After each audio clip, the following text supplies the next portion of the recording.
Arrebatamento da igreja, antes, durante ou depois da tribulação? A visão bíblica e convincente do pré-tribulacionismo. Você sabia que existe uma forte evidência de que o arrebatamento da igreja acontecerá antes da grande tribulação? Neste vídeo, vamos analisar as três correntes principais, mas com ênfase especial na visão pré-tribulacionista que defendemos, mostrando como a Bíblia deixa claro que a igreja será poupada da ira futura. Nosso intuito aqui não é mencionar nenhum nome de nenhuma denominação ou de nenhuma pessoa.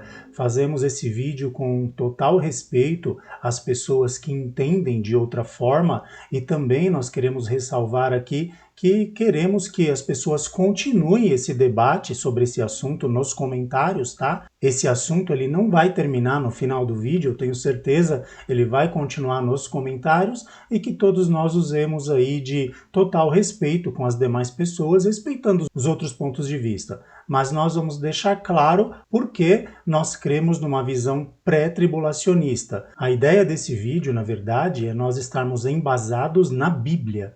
Nós não vamos falar de uma questão, de um ponto de vista, porque A, B, C fala ou porque tal denominação defende. Não, eu fecho com a Bíblia. Para mim, o que a Bíblia diz, para mim está fechado, tá? Então a gente segue uma visão totalmente bíblica. Eu sou o presbítero Renato Duran e nós vamos começar aqui então falando um pouco sobre o arrebatamento da igreja dentro dessas três visões, né? Meio tribulacionista e pós-tribulacionista, e como nós falamos, defendendo o nosso ponto de vista bíblico da visão pré-tribulacionista. Então existem três principais correntes no meio teológico que diz pré-tribulacionista significa o quê? A posição do arrebatamento antes da grande tribulação. A base principal é que a igreja será arrebatada antes do período do juízo.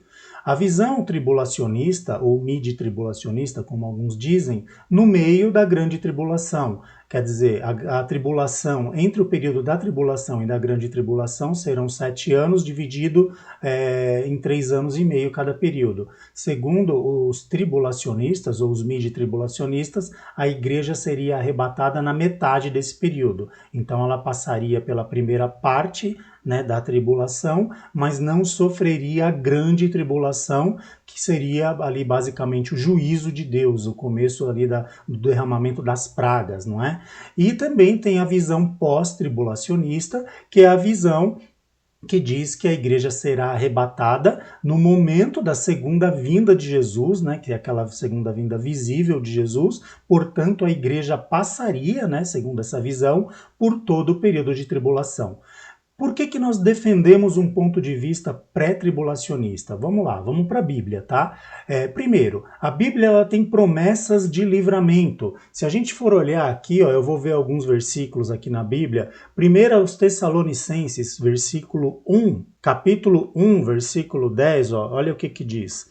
Eu estou aqui com o celular na mão, vou lendo aqui para ficar mais fácil. Primeiro aos Tessalonicenses 1,10 diz assim: e esperardes do céu a seu Filho, a quem ele ressuscitou dentre os mortos, a saber, Jesus, que nos livra da ira vindoura, tá? Então, o primeiro ponto é que nós temos versículos que afirmam que a igreja será salva ou será livre, né? Ela terá um livramento da ira vindoura. Um outro versículo também que fala sobre isso, também em 1 aos Tessalonicenses, capítulo 5, nós vamos estar olhando aqui agora. 1 aos Tessalonicenses capítulo 5, versículo 9 diz: porque Deus não nos destinou para a ira, mas para alcançarmos a salvação por nosso Senhor Jesus Cristo. Então veja, nós temos aqui em Tessalonicenses pelo menos 2 versículos falando sobre promessa de livramento da ira, tá?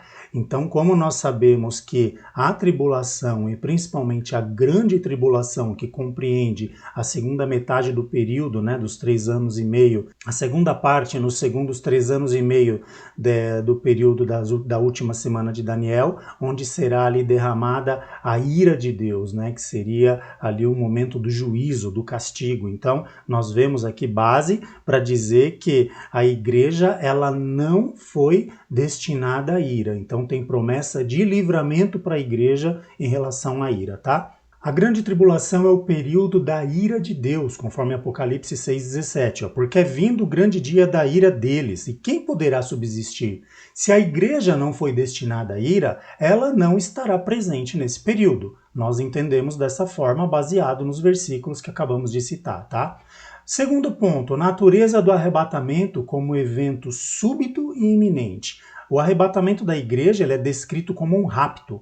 Então, a igreja ela será como se fosse raptada, como uma coisa repentina, de uma forma abrupta. A igreja ela é retirada da terra.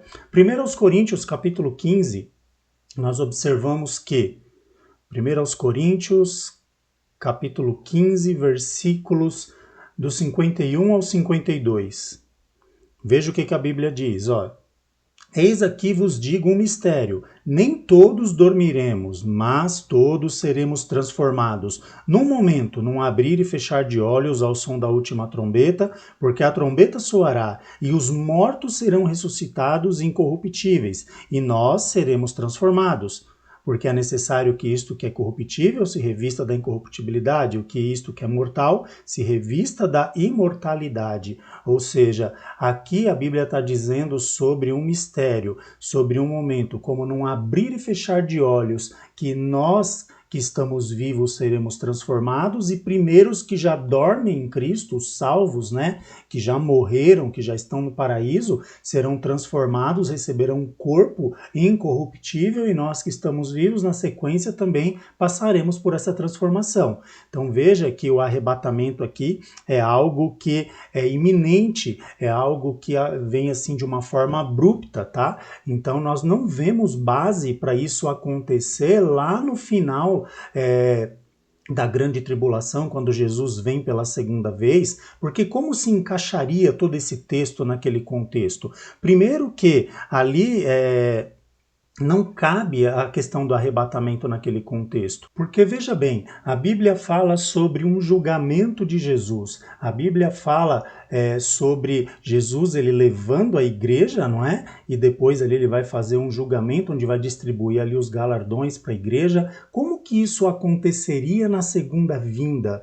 Lá quando nós observamos Jesus ele vindo para derrotar o anticristo, segundo a visão pós-tribulacionista, a igreja ali, isso aconteceria tudo ao mesmo tempo. A igreja seria arrebatada. Como é que a igreja iria para o céu, sendo que Jesus estaria instaurando o milênio na terra? Então nós vemos que essa visão ela não se encaixa biblicamente falando, porque quando Jesus ele fala, por exemplo, da igreja no arrebatamento, se a gente pegar primeiro o versículo lá de João 14, né? O Evangelho de João, capítulo 14, versículos 2 e 3, Jesus dizendo, ele diz assim: na casa de meu pai há muitas moradas, virei outra vez e vos levarei para mim mesmo. Ou seja, ele está dizendo que a igreja vai ser levada para a casa do seu pai, que há muitas moradas. Segundo a visão pós-tribulacionista, a igreja ficaria na terra. E onde é que Deus vive? Onde que Deus habita? O próprio Senhor Jesus nos ensina isso,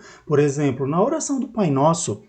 Quando nós olhamos lá em Mateus 6,9, Jesus dizendo: Pai nosso que estais aonde? Estais no céu. Se Deus está no céu, a Bíblia define o lugar da habitação de Deus no céu, né? Em outro versículo diz que o céu é onde está o seu trono e a terra é o escabelo dos seus pés, ou o estrado dos seus pés. Como é que a igreja ficaria na terra? A igreja ela vai subir para o céu. A igreja ela sobe, ela não fica aqui. Então não cabe essa visão, biblicamente falando.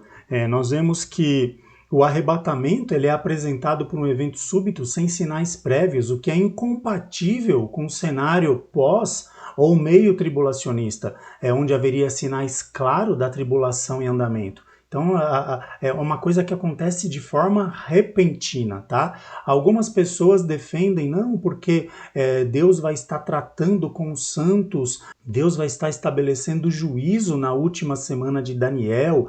Veja que quando a Bíblia fala sobre as 70 semanas de Daniel como um todo, quando Daniel recebe essa visão de Deus, essa revelação de Deus, Deus diz assim, né? Deus manda uma mensagem para Daniel dizendo assim: 70 semanas estão determinadas sobre o teu povo. Deus está fazendo menção aqui ao povo de Israel, não a igreja. Deus está tratando nesse período das 70 semanas, especificamente na última semana, com Israel, não com a igreja. A igreja está de fora dessa situação.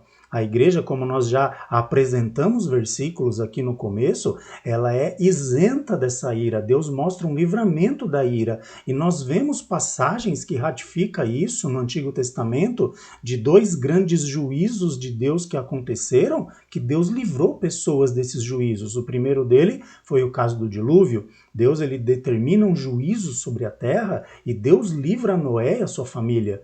Né? A arca, ela representa a igreja, um porto seguro, um lugar de salvação. Veja que a porta ela é fechada por fora e depois vem o dilúvio, ou seja, a igreja, no momento do arrebatamento, ela é levada para o céu e depois vem o juízo. Outra passagem que nós podemos também citar é o caso de Sodoma e Gomorra. Sodoma e Gomorra estava lá Ló, a sua família, e por intercessão de Abraão, Deus livra Ló e a sua família, né, as suas filhas, a sua mulher ali teve um final ruim porque ela desobedeceu, e Deus ele livrou a Ló e as suas filhas da destruição de Sodoma e Gomorra, de um juízo a Sodoma e Gomorra. Da mesma forma, nós compreendemos que a igreja ela será livre desse juízo futuro, dessa ira de Deus que há de vir sobre a terra. Nós podemos também mencionar um outro versículo, né? Lá em Apocalipse, capítulo 3, versículo 10, que diz: porque guardaste a palavra da minha paciência, também eu te guardarei da hora da tentação que há de vir sobre todo mundo para tentar os que habitam na terra. Esse versículo está se referindo ali à igreja de Filadélfia, né, que representa ali a igreja fiel, que tem guardado a palavra do Senhor, e com isso ela também é guardada da hora da tentação, ou seja, essa igreja ela é livre, Deus a isenta de um momento de tentação e de tribulação. Por quê? Porque foi a igreja fiel que guardou a palavra do Senhor. Então nós vemos que nós temos versículos, base bíblica o suficiente que embasa essa nossa visão pré-tribulacionista. Como eu falei no princípio desse vídeo, eu fecho com a Bíblia. A Bíblia ela me dá base suficiente para crer dessa forma, para entender dessa forma. Veja que após o Apocalipse 3, nós não vemos mais falar da igreja, nós só vamos ver falar da igreja lá no capítulo 19. Então, nós vemos que todo esse período que a Bíblia menciona sobre os sofrimentos lá no Apocalipse, a tribulação, a grande tribulação, a manifestação do anticristo, do falso profeta, nós não vemos ali sinais da igreja, nós não vemos envolvimento da igreja. Por quê? Porque dentro desse contexto nós vemos sim uma igreja que já tem sido arrebatada pelo Senhor Jesus para ser livre, né, desse período de juízo, nessa última semana de Daniel, nesse período de 7 anos, que há de vir o juízo de Deus sobre a terra e sobre o povo de Israel, também a qual Deus vai estar tratando nesse período. Temos também diversos outros textos, a gente poderia citar Lucas 17, a partir do 26, que diz, como aconteceu nos dias de Noé, assim também será nos dias do Filho do Homem, que nós citamos aqui o livramento que Deus para Noé. Comiam, bebiam, casavam, se davam-se em casamento, até o dia em que Noé entrou na arca e veio o dilúvio e o destruiu a todos. Como também da mesma forma aconteceu nos dias de Ló. Comiam, bebiam, compravam, vendiam, plantavam, edificavam, mas no dia em que Ló saiu de Sodoma, choveu do céu fogo e enxofre e destruiu a todos. Assim será no dia em que o Filho do Homem se há de manifestar. Naquele dia, quem estiver noirado, tendo seus bens em casa, não desça para tirá-los. Da mesma sorte que estiver no campo, não volte para trás. Lembrai-vos da mulher de Ló. Digo, aqui Jesus dizendo, naquela noite estarão 2 numa cama. Um será tomado, o outro será deixado. 2 mulheres estarão juntas moendo, uma será tomada, a outra será deixada. 2 homens estarão no campo, um será tomado, o outro será deixado. Perguntaram-lhe, onde, Senhor? E respondeu-lhes, onde estiver o corpo, aí se ajuntarão também os abutres. Ou seja, veja que é algo abrupto, que é algo inesperado. As pessoas estarão ali, 2 dormindo na cama. Jesus vem buscar a igreja, um vai e outro fica. Aquele que é cristão, que é fiel, vai subir. Quem não for, vai ficar. Então a gente tem base bíblica aqui para estar defendendo essa posição e entendendo que, diante de tantas evidências, cremos que o pré-tribulacionismo é a visão mais coerente com toda a Escritura, mantendo a iminência e a distinção entre a Igreja de Israel e a promessa clara de livramento da ira vindoura. Agora eu quero deixar um desafio para você que está vendo esse vídeo. Comenta aqui nesse vídeo qual a sua visão. Deixa aqui nos comentários. Vamos juntos estudar as profecias com seriedade e fidelidade bíblica, sempre com o respeito devido que nós já mencionamos no começo do vídeo, tá? Que Deus abençoe a todos e que o Espírito de Deus possa estar abrindo aí cada vez mais o entendimento de todos nós para compreendermos as Sagradas Escrituras. A paz do Senhor Jesus a todos.